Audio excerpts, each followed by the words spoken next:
I'm Anthony Ryan, I'm a civil engineer at the Environment Agency. I'm here today on the Avonmouth Severnside Enterprise Area Ecology, Mitigation and Flood Defence project.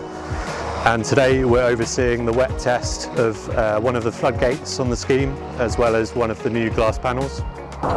So floodgates have been installed at this location to continue to provide access through down to the lower revetment, which the Environment Agency still maintains and operates. With climate change, we're expecting higher sea levels, higher tides, and so that's why we've constructed a higher defence here. Provided that the test today is successful, are expected to be operational soon and should last a number of decades.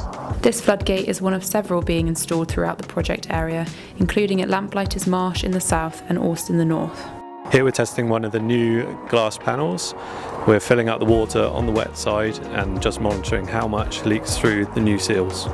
These floodgates are unusual in the fact that they don't just push and pull open and closed.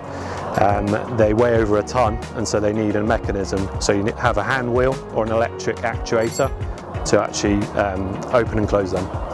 We're on schedule to complete the project 2026-27, and we'll be installing more floodgates like this down at the nearby Orst as well. The largest of its kind in the region, the project will provide 17 kilometres of new and improved flood defences. The defences will help reduce flood risk to around 2,500 homes and businesses.